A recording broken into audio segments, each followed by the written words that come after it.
Hi, my name is Jared. I'm the senior pastor here at Lilly Memorial Baptist Church in Shelby, North Carolina.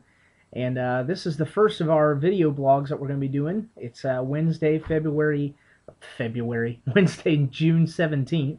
I'm actually getting ready for a Wednesday night service that starts up at about 7 o'clock, so I'm sure nobody's going to see this before then.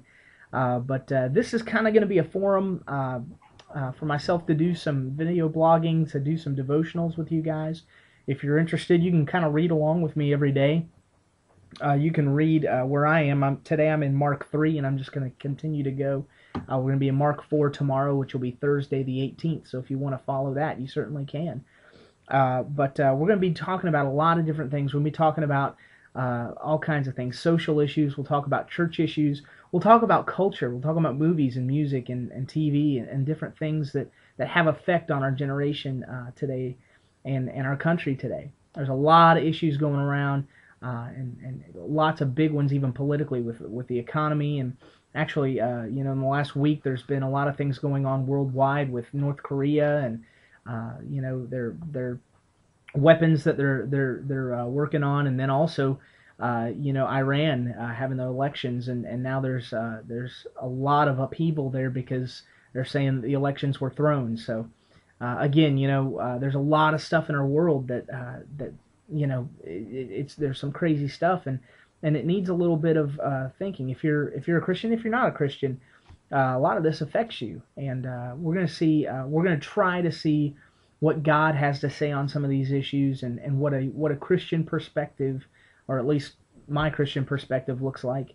You can take it with a grain of salt, and I'm not going to be mean. I'm not going to be ugly to people. I just want to just be a voice out there and maybe start some conversation. So, but anyway, to start some conversation today, I was actually in Mark chapter 3 today in my Bible study, like I said, and there was a lot of interesting stuff in here. One of the things was talking about Jesus healing on the Sabbath. There was a man in Mark 3 that had a withered hand, and whatever that means. There are different people who think different things, but whatever the case was, he had a physical ailment, and Jesus recognized that he had this physical ailment. But the law was that on the Sabbath, the Mosaic law that was given to Moses said that you're not supposed to do certain things on the Sabbath. You're not supposed to work. You're not supposed to travel certain distances, different things like that.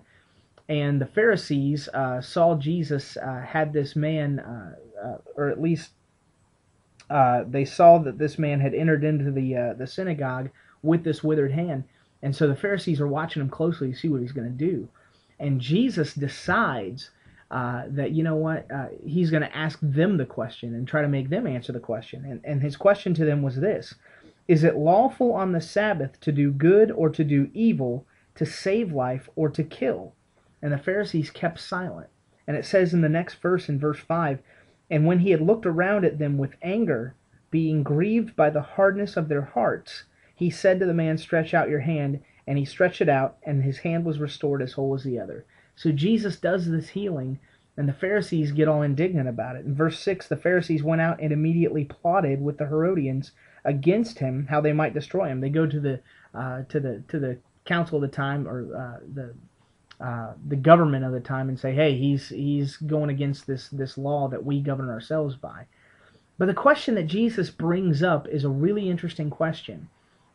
The law that was given to the Jews was that they were to take the Sabbath and keep it holy. And the Sabbath runs from Friday evening until Saturday evening. And during this time period, the laws were very strict on what you could do and what you couldn't do.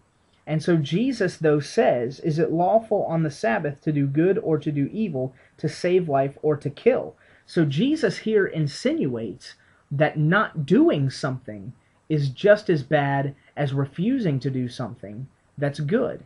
That's what he says. He says, is it lawful on the Sabbath to do good or to do evil, to save life or to kill? And I think it's very interesting that Jesus sees this.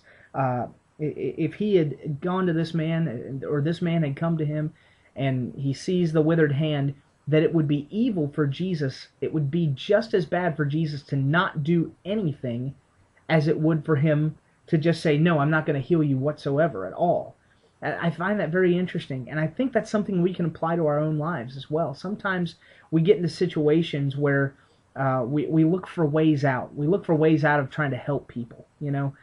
This week I've had just a couple opportunities where I've had a chance to either help somebody or not help somebody, and and and even postponing helping somebody can be something that's evil, just if you're just trying to follow rules and procedures and that kind of thing. So it's a very interesting thing. The question is, what do you think about it? Is it just as bad for someone not to help someone else, or excuse me, let me take that back. Is it just as bad for somebody to keep quiet on an issue if they know it's wrong? Is that the same as saying, no, I'm not going to do anything about it? And in the law, in a lot of cases, that's true. If somebody sees something illegal being done and doesn't say anything about it, sometimes the law says that that is equal to being a part of what's going on. So that's the question that I raise to you. What do you think about that? Again, we're going to be in Mark chapter 4 tomorrow. I'll do another video tomorrow. Hopefully this will all get loaded and posted and all that. I'll talk with my web guy, Kyle. We'll see what he can figure out for me too, to make sure that I get all these done in a timely manner, and maybe he can teach me some of the ins and outs. But I welcome your comments. You can email me. I think the email's up there, and you can check it out, see what's going on, or you can just post a comment on the page, and hopefully we can continue a little bit of this discussion. Again, I'm Jared, Pastor Jared. Glad to have you. I'm going to be at Lilly Memorial tonight, 7 o'clock. If you see this and you want to come, you're welcome to come. It's on DeKalb Street in Shelby, about a half a mile from Shelby High School on Whitener Street, and you can reach us there. It's real easy to find. Anyway, thanks again. Hopefully we'll have our new website up for the church, and tonight we're going to be in Galatians, looking at Paul and his credentials for being a Christian. Maybe we'll talk a little bit about that tomorrow as well. Thanks a lot. I got to go. It's been good talking to you. God bless you, and we'll see you soon.